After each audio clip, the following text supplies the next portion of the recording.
আমি একটা ব্যাপারে আশাবাদী, আপনাদেরকে বলে দিই। সেটা হলো, আমি 6 বছর নির্বাসনে ছিলাম। 2018-তে আমি নির্বাসনে গেছি। আলহামদুলিল্লাহ, বিপ্লবের মাধ্যমে, জুলাই বিপ্লবের কারণে, তরুণদের জীবন দানের কারণে আমি আবার বাংলাদেশে ফিরতে পেরেছি। এটা আমি সবসময় স্বীকার করি এবং তাদের কাছে আমার কৃতজ্ঞতা। তো 6 বছরের মধ্যে বাংলাদেশের তরুণদের যে কালচারাল চেঞ্জ আমি দেখতে পেয়েছি, এটা অবিশ্বাস্য, সারপ্রাইজিং, অত্যন্ত আশাব্যঞ্জক। দুটো বিষয়ে আমি তরুণদের মধ্যে একটা অসাধারণ পরিবর্তন দেখতে পেয়েছি, যেটা 2018-তে ছিল না। একটা বিষয় হলো, ভারতের হেজেমনির প্রশ্নে বাংলাদেশের তরুণরা অনমনীয় দৃঢ়তার পরিচয় দিয়েছে এবং এখন পর্যন্ত তারা প্রমাণ করেছে যে কোনো ভারতীয় চোখ রাঙানিকে, অন্তত আমাদের বুড়াদের কথা আমি জানি না, কিন্তু বাংলাদেশের তরুণরা পরোয়া করে না। তো যখন একটা দেশের তরুণ সমাজ জেগে যায়, সেই জাতিকে পদানত করা প্রায় অসম্ভব। এই জন্য রাজনৈতিক দল যদিও বা দিল্লির দালালি করতে চায়, আমি বিশ্বাস করি এই তরুণদের জন্য সেই দালালি তারা করতে পারবে না। এবং যে তরুণ জীবন দিয়ে স্বাধীনতা আবার পুনরুদ্ধার করেছে, অনেকে দ্বিতীয় স্বাধীনতা বলতে চান না, ঠিক আছে, আমি বলি দ্বিতীয় স্বাধীনতা না বলেন, কিন্তু স্বাধীনতা পুনরুদ্ধার করেছে, এটা স্বীকার করেন।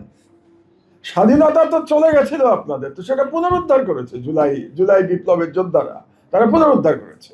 তো যারা জীবন দিয়ে পুনরুদ্ধার করেছে, তারা আবার স্বাধীনতা বিকিয়ে দিতে দেবে না বলে আমার দৃঢ় বিশ্বাস। সুতরাং সেই দিক দিয়ে আমি আশাবাদী। আর একটা দিকে বাংলাদেশের তরুণদের একটা পরিবর্তন হয়েছে। আমি এর আগে দেখেছি যে মুসলমানিত্বের প্রশ্নে আমাদের মধ্যে, বিশেষত আমাদের বৃদ্ধ জনগোষ্ঠীর মধ্যে বা প্রবীণ জনগোষ্ঠী যদি বলেন, তাদের মধ্যে এক ধরনের হীনমন্যতা ছিল। আলহামদুলিল্লাহ, বাংলাদেশের তরুণ সমাজের মুসলমান হওয়া নিয়ে কোনো হীনমন্যতা নাই। তো এই যে দুটো কালচারাল পরিবর্তন, আমি অবাক হয়ে গেছি 6 বছরের মধ্যে। এবং এই কালচারাল পরিবর্তন কখন হয়েছে? যখন একটা ফ্যাসিস্ট রেজিম 15 বছরেরও দীর্ঘ সময় ধরে এদের ব্রেন ওয়াশ করার চেষ্টা করেছে। তাদের সকল ব্রেন ওয়াশ ব্যর্থ হয়ে গেছে, তাই না? তারা এক ধরনের ব্যক্তি পূজা করার চেষ্টা করেছে, এক ব্যক্তিকে নিয়ে সারা দেশে মূর্তি বানিয়ে সেই ব্যক্তি পূজার চেষ্টা, সেই মূর্তি ধূলিসাৎ হয়ে গেছে। বাংলাদেশের তরুণরা সেই মূর্তি উড়িয়ে দিয়েছে।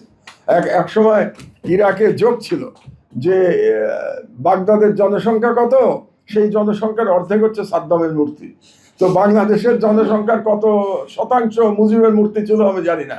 তো যতগুলি মূর্তি ছিল, মোটামুটি মূর্তিগুলোকে ধ্বংস করা গেছে। তো এই ধ্বংস করেছে কারা? তরুণরা করেছে। কারা মারা গেছে, শহীদ হয়েছে কারা? আমাদের মেনে নিতে হবে। আপনি 50 বছরের চেয়ে বেশি বয়সের একজন শহীদকে খুঁজে বের করেন তো, পাবেন? আমি এখন পর্যন্ত পাই নাই। পেলে আমাকে একটু জানিয়েন, আমার পত্রিকায় তার ছবি ছাপাবো যে 50 বছরের বেশি বয়স একজন শহীদ হয়েছে জুলাই বিপ্লবে, আমাকে একজন দেখান। তো যারা তরুণদের অবদান স্বীকার করতে চান না, তাদের আয়নায় নিজের চেহারাটা একটু দেখা উচিত। আমরা পারি নাই, তরুণেরা পেরেছে, আমরা পারি নাই।